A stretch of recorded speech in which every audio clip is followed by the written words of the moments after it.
This is outside of an ICE facility in Illinois. I'm not sure how far from Chicago, but you guys may have heard about it, the Broadview ICE facility. There are protests going on out there. This is the scene outside of it. I'm going to run this short video 2 times straight just so you guys really get an idea of what's happening. There go your comrades. You just like them? It's a question. There go your comrades. You just like them? There go your comrades. You just like them? Were you able to see it closely enough? I ran it 3 times just in case. So there was a blue truck rolling out, apparently holding ICE agents as they go in and out of this ICE facility in Broadview, Illinois, or at least at the Broadview facility in Illinois. And there's a guy in the back seat, and boy, is he a tough guy. So as they slowly rolled by, surrounded by a bunch of other law enforcement folks to keep all those dangerous protesters away, there he is holding his huge ass rifle, ready to point it at any of these dangerous protesters who have the nerve to say things like, "Get the fuck out of our city. Hey, Gestapo. Hey, you Nazi." You know, those horrible things that you can't say in America anymore. He's ready to, I don't know if that's a non-lethal weapon that shoots non-lethal rounds, or if he's ready to start murdering people. You know, the way that the president said that he wants, the military to start, murdering people. So speaking of these non-lethal munitions that they're shooting at folks, this was from the back end of September. I think around the 27th or 28th of September, this was posted. I'll be right back. I would have taken the shirt off. All right, who's got a new shirt? Jesus. Holy. Holy.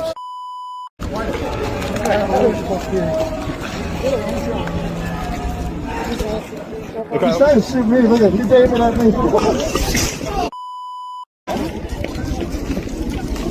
the quit your job. Get the out of the country. What you're doing is wrong. Fuck you.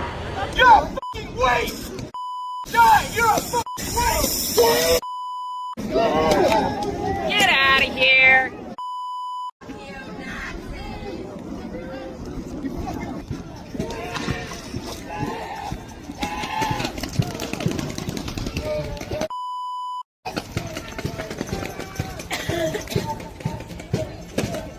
That's what's going on here. It's why also authoritarian regimes like to limit the amount of people that can be out there to record and spread the news of what's actually happening, because they'll, go on their, state-run channels and talk about how all these aggressive protesters are trying to hurt ICE agents. That's why they have to mask themselves as they stand on rooftops and shoot from a perspective where they can hit people any kind of way that they want.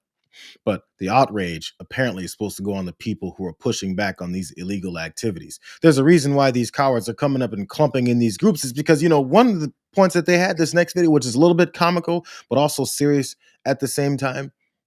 This one agent apparently was chasing a protester through people's houses. And as the war that they're bringing to this area increases, he chased a protester down through some houses, didn't catch him because, he's a sorry ass. And then afterwards hurt his leg somewhere good. And watch how his fellow agents walk him out in the way that they aggressively point their guns at these protesters and bystanders. Put the taser away! Put your fucking taser away! Put the taser away! Put the fucking taser away!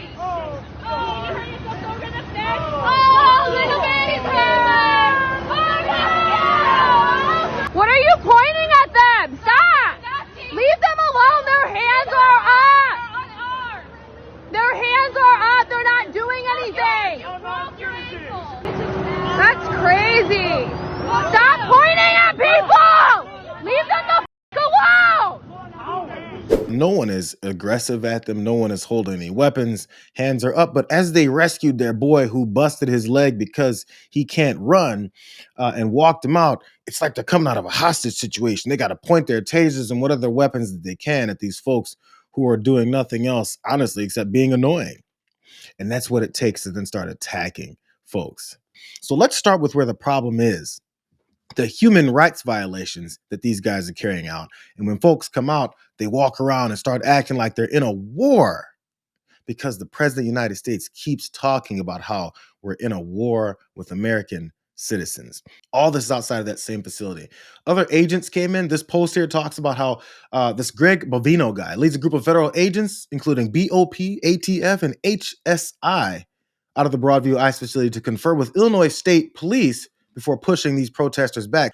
Just a scene of what's going on. I want you guys to really see it. You son of a bitch! You're gonna burn in hell, you son of a bitch! You! Get the f*** out of our state, you fascist scum! You, Greg Bovino! You! Greg Bovino, you're gonna burn in hell, you fascist scum!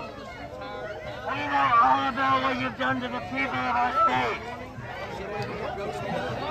You! That's Greg Bovino right there! There was even someone that was menacingly walking around there with a rainbow umbrella. I mean, once you see a rainbow umbrella, man, you really have to worry about yourself. Make sure you pull out your non-lethal munitions and get to shooting at people, because if you catch a sight of a rainbow umbrella, you just might die. What cowards. The scariest, weakest people in our country are the ones that grab their guns first and get to collecting around, putting on military gear, and talking about how they're going to start attacking citizens that are unarmed and are yelling through bullhorns. They're afraid of that. So imagine how afraid they'll be if we actually fight back. This is all a part of Donald Trump's white supremacist plan and his immigration policy. That's why it's been the very first thing he mentioned. Let's not forget, the guy rolled down the escalator in 2015 to start his presidential campaign.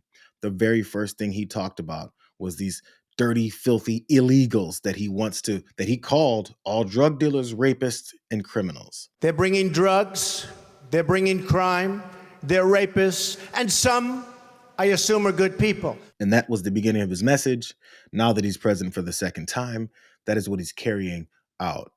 Here's this video from Barely Informed. It's pretty stark. And it shows what we're dealing with and how it's connected to their immigration policy. We start with this guy. Remember him? This is Richard Spencer. He briefly became the most famous neo-Nazi in America after Trump's first election with this speech. Hail Trump! Hail our people! Hail victory! This is when neo-Nazis were starting to rebrand as alt-right, but as you can see, they were still super mask off. If you don't know, Hail Victory is English for Sieg Heil. Anyway, listen closely to this part of the speech. To be white is to be a striver, a crusader, an explorer, and a conqueror. We build, we produce, we go upward. And that is a regular neo-Nazi talking point that you hear often these days, that white people build, create, invent things, that they're the source of civilization or whatever. Keep that in the back of your mind, but enough of Richard Spencer for now. Because this rotten, hard-boiled egg is Stephen Miller. And he's Trump's main immigration advisor, the architect of Trump's immigration policy. And even though he comes from a Jewish family, his own family members say that guy totally would have been an SS officer back in the day. Anyway, this is a section of his speech at the Charlie Kirk Memorial. Our lineage and our legacy hails back to Athens, to Rome, to Philadelphia, to Monticello. Our ancestors built the cities. They produced the art and architecture. They built the industry. Erica stands on the shoulders of thousands of years of warriors, of women who raised up families, raised up city, raised up industry, raised up civilization, who pulled us out of the caves and the darkness into the light. The light will defeat the dark. We will prevail over the forces of wickedness and evil. They cannot imagine what they have awakened. They cannot conceive of the army that they have arisen in all of us. Because we stand for what is good, what is virtuous, what is noble. And to those trying to incite violence against us, those trying to foment hatred against us, what do you have? You have nothing. You are nothing. We are the ones who build. We are the ones who create. We are the ones who lift up humanity.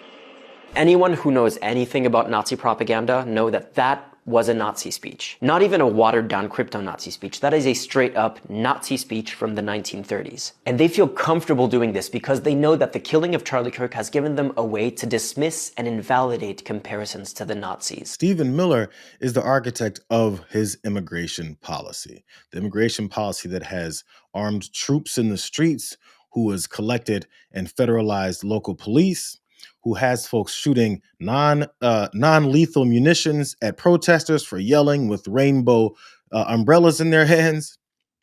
That guy. Because ever since, I guess, he was born from Satan's womb, the motherfucker only thinks about how he needs to advance his white supremacist message.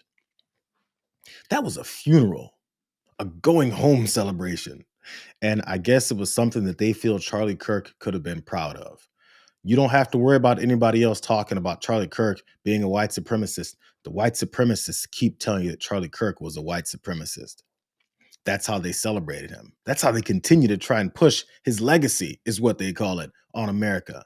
The things that Stephen Miller was talking about. That was a funeral. Who is the we that Stephen Miller's talking about? We build. We're better. We're the winners. Who's the we? Who's the we? They're waiting until enough people fully figure it out before they just say, white folks, the white supremacists among us. And what is it that they've built?